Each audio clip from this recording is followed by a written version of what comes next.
여기서 보시게 되면 물을 형성하는 화학결합이라고 되어 있어서 요거 그냥 화학식만 한번 봐주면 되는 부분들인데 물의 분해 실험, 물의 분해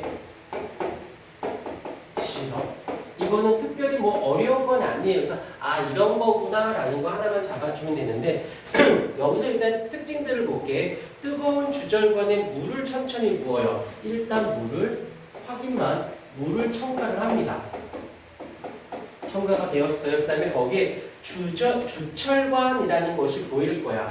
주철관이라고 하는 것이 이렇게 보이실 거고요. 그런데 주철관에서 쭉 빠지고 났더니 이 뒤에 뭐가 또 있냐면 냉각수라고 하는 게 보이실 거고요. 그 뒤에 또 봤더니 어떻게 이 뒤에 수소가 이렇게 있는 걸 확인하게 됩니다. 근데 여기에서 이제 어떤 일이 발생하냐면 여기서 이 물이 주철관을 지나간 뒤에 어떤 일이 발생했냐면 얘가 주철관이 질량이 증가한 것을 확인하게 돼요. 실험 결과예요. 결과를 보게 되면 분명히 내가 물을 첨가했는데 물이 지나간 뒤에는 질량이 증가한 데다가 수소기체가 발생한 걸 알게 된 겁니다. 이게 뭐가 그렇게 라보아제가 한 게 뭐가 그렇게 대단하다고 라고 할 수 있겠는데 왜냐면 이게 왜 대단하냐면 그 전까지 이게 실험이 되기 전까지는 물이라는 건 가장 최소 단위로 기준을 했었어요. 그래서 아리스토텔레스나 여러 가지 사람들이 가장 영화 중에 제일 5원소라고 해서 물, 불, 흙, 공기인가? 해가지고 4개가 있고 제 5원소가 또 사람의 눈, 같은 그런 영화가 있는데 아무튼 물이라는 건 최소 단위, 기본 단위라고 본 거야. 그런데 이 실험을 통해서 물이 최소 단위가 아니라 화합물인 걸 알아낸 겁니다. 이 실험에 대한 해석만 하시면 됩니다. 해석인데 무엇이냐면 분명히 물은 H2O예요. H2O인데 질량이 증가했는데 수소기체가 생겼습니다. 그럼 여기 모르기 몰라도 산소가 들어갔겠죠. 오케이. 그래서 주철관에서 산소. 그렇다면 질량이 증가한 것은 실험하기 전에 주철관의 질량과 실험한 후의 주철관의 질량은 차이가 생기겠죠. 그러면 그 차이값은 실험 전과 후의 차이값의 질량은 누구의 것이야? 바로 산소의 질량임을 확인할 수 있겠죠. 이게 다야. 별건 아니야. 아 그렇구나 라는 것만 가볍게 터치하시면 돼요. 다음 여기서 보게 되면 이때 뭐가 나오냐면 다음 페이지를 잠깐만 볼게요. 실험 전에 물의 질량의 합은 실험 후에 부식된 주철관과 반응 후 발생한 수소기체의 질량의 합과 같다. 그래서 밑줄 질량 보존의 법칙이라는 말. 여기서 나오는 것이 무엇이냐면 질량 보존의 법칙으로 따졌을 때 어떻게 반응하기 전에 질량의 합은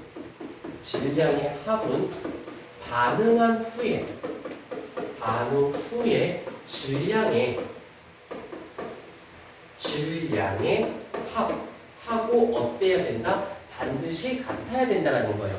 그런데 이걸 조금 더 디테일하게 들어가면 이 질량 보존의 법칙은 별표를 꼭 쳐주면서 꼭 굉장히 많이 언급해요.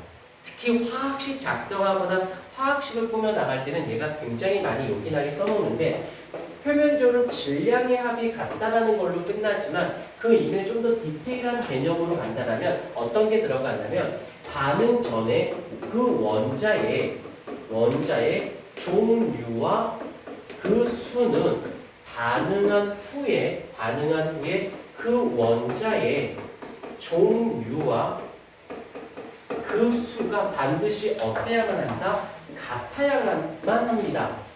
원자의 종류와 수는 전이나 후의 원자의 종류와 수는 같아요. 단 분자라고 할 때 분자는 다릅니다. 이렇게. 그래서 여기서 화학결합에서 가장 중요한 건 바로 화학결합을 했어요.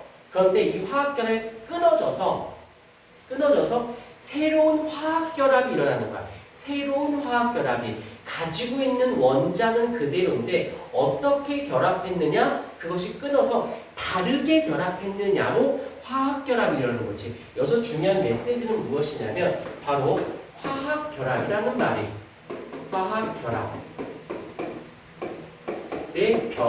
화가 생기는 것을 우리는 화학반응이다라고 얘기할 수 있다는 거지. 지금 화학결합을 하기 위해서 배경 지식을 하고 있는 중입니다. 그런데 얘는 굉장히 많이 중요하니까 잘 잡아주시면 외워질 듯 싶고요. 그 밑에 물의 전기분해라고 하는 것이 있네. 물의 전기분해. 여기서 이제 물을 전기를 통해서 분해를 시켜볼게요 라고 하는 실험입니다. 여기서 보시게 되면 요거보다는 그 뒤에 게 좀 요긴하게 써먹을 수 있는데 뭐 이런 거 디테일한 것까지. 자, 여기서 보십시다. 근데 요거는 종종 나오는 것이라서 물이 있습니다. 물이 이렇게 있어요. 그런데 우리 4단에서 살짝 배웠지만 물의 자동 이온화라는 말을 들어본 적이 있을 것인데 아주 극소시면 10의 마이너스 14승만큼 살짝 이온화가 되는 걸 알고 있을 거예요. 이렇게 더듬어봐 배웠었던 부분인데, 그런데 이 수소 이온은 이렇게 혼자 있지 않고요. 다른 물과 얘가 만나거든. 일단 여기까지만 할게. 여기랑 직결적인 영향이 아니니까. 그러면 얘가 이제 어떻게 되어졌냐면 얘가 수소 이온이 되고 그다음에 수산화 이온이 되었어요. 근데 여기다 이제 전기 분해를 시켜볼 거예요. 전기 에너지를 줄 겁니다. 그럼 여기서 전기 에너지를 줬다라는 말의 뜻은 이 한쪽에 이렇게 연결을 해서 놓으면 이쪽이 플러스극, 이쪽이 마이너스극. 그러니까 여기가 마이너스극이 되는 거고 여기가 플러스극이 되어지겠죠. 그러면 여기서 플러스 양이온이잖아. 양이온이니까 어떻게 돼? 얘가 일로 이동을 하고요. 얘는 음이온이거든. 음이온이 돼서 얘는 일로 이동을 이렇게 합니다. 여기까지 됐어요.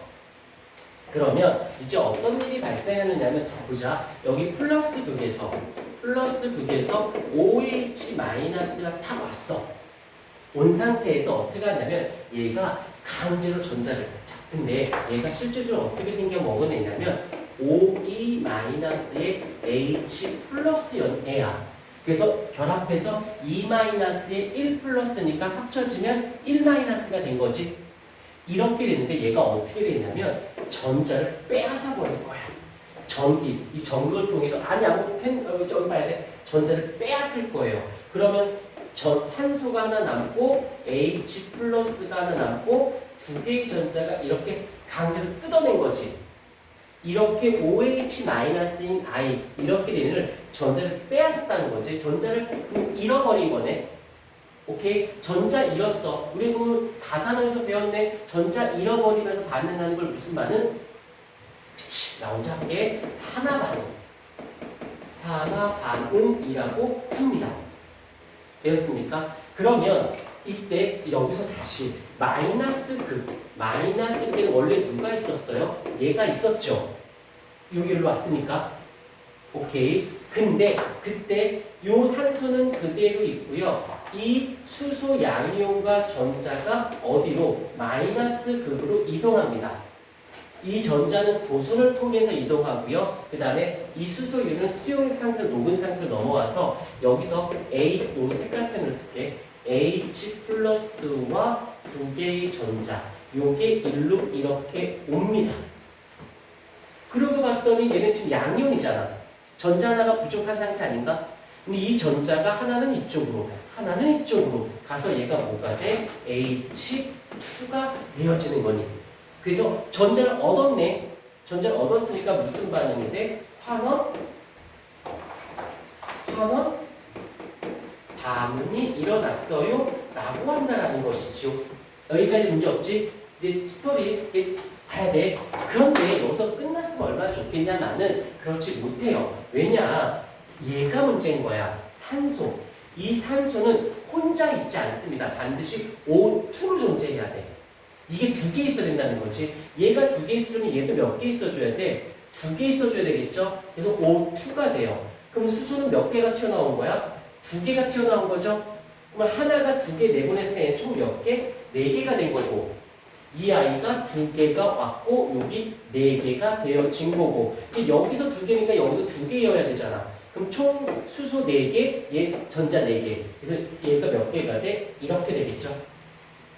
오케이. 그래서 이것을 교통 정리를 다시 해본다면 이렇게 볼 수 있어요. 전체 반응식으로 보게 되면 반응물의 파랭이가 반응물 쪽에 어찌됐건 간에 지금 두 개의 물 분자가 있었던 거 아닌가? 그 다음에 반응한 후에 화살표시 이유를 보자. 얘는 절로 넘어갔잖아. 남는 건 뭐만 남아? 남는 건 두 개의 수소와 플러스 산소 하나가 만들어지네.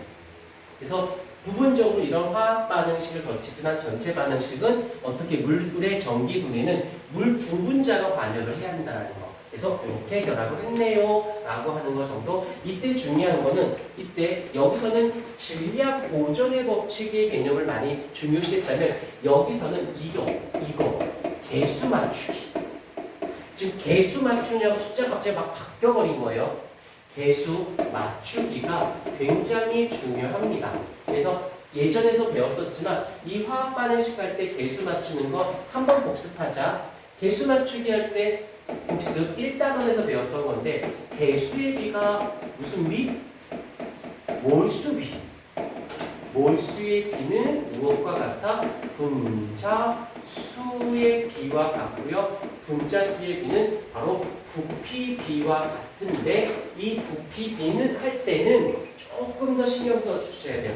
기체일 때만 가능하고 액체나 고체일 때 사용할 수는 없습니다. 그 다음에 STP 상태. 온도와 압력이 일정하다는 존재 조건에서만 이 부피비를 쓸 수 있고 요건 1단에서 배웠던 부분이기 때문에서 여기 같은 경우는 실제로 대단히 무언가가 있다기보다는 1단원과 2단원, 양이온, 음이온부터 시작을 해서 이런 것들은 2단원 내용이지 화학 개수 맞추기나 질량 보존 쪽은 사실 1단원에서 배웠던 내용들이에요. 그래서 3단원 자체의 개념보다는 앞에 거를 끌고 들어가서 그러니까 화학원은 특이하게도 1단원, 2단원에 비해서 3단원, 4단원 복합한 문제들이 많아요. 그래서 화학이 점점 어렵다라는 느낌을 받는 건 얘를 1단원과 2단원 잘 물고 들어가면 어려운 게 아닌데 왜 어려워라 하면 앞에 거를 무시하거나 까먹었기 때문에 얘가 어렵다고 느껴지는 거예요. 오케이. 정확히 좀 파악해 주셨으면 좋겠습니다.